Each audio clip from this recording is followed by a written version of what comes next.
وحاجة خيارتا قيمة قايها مدن أصحابي وأوجدان قبل يريد مركان نجار كلا أي مليجسا نجار تاسو waxay iska dhigaysaa in maaragtay gabadhan ay ku kaadisay waa u jeedaa gabadhan marka iyada ayaa isku kaadisay gabadha eedada dhashay iyada isku kaadisay laakiin waxay raadinaysaa ficil ay waxaan ay ga badbaadi karto oo hooyada ay ga badbaadi karto oo cunugtan eedada loo yahay madaxa ay u gelin karto ficilkaas ay raadinaysaa halkan ay biyo kala soo bixaysaa kadibna way ku shushubaysaa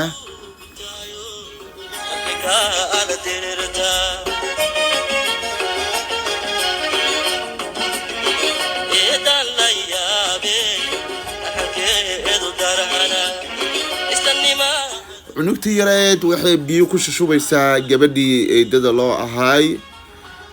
si habarteeda ugu qaqayliso si habarta waxay doonto kula dhaqanto si habarta ay u disho marka waa u jeedaan asxaabay dhaqanka xun la baray gabadhani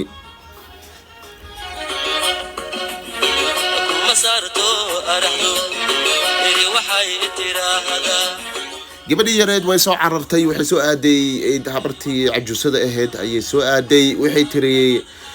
hooyo soo ma jeedid gabadhii aan la seexday way isku kaadisay markaas waxay leedahay ma dhici karto been ha ii sheegan maya soo bax waa ku soo tusaa leedahay waa kana way soo carartay habartii cajuusada eedada ahayd kadibna haraanta ayay ku qaaday gabadhii iyadoo jiiftay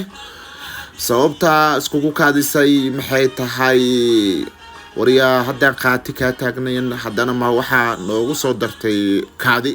kaama aqrisanayay tiri waxaan maaragtay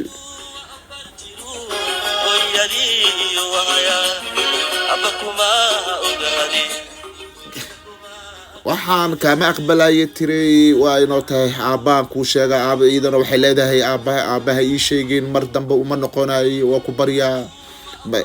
ma jirtay leedahay tan maba ku dhaafayay midda kale waxayba leedahay soo baxba guriga dhanba iga bax guriga waa waqti dambe habeen ah waxay leedahay ilaa iga bax guriga ayay waxay isku dayaysaa inay ka bixiso wayna ka bixinaysaa waqti dambe kaamiye ilaahay waa ku baryaa ilaahay markaan cafi markaan waa ku baryaa ilaahay ma jirto ayay leedahay habartii cajuusada ahayd eedada ahayd waa u jeedaa sida ay u qadinayso baraanka ugu bixisay gabadhii yareed ayay sasabaysaa iyada dhashay waxay leedahay sorry maamo waa ku baryaa raali noqo marka lama dhiciso waa u jeedaa si ugu faraxsan tahay laakiin sorry way soo qadisay habeenimo ayay soo bixisay banaanka kore ayay u soo bixisay habartii cajuusada ahayd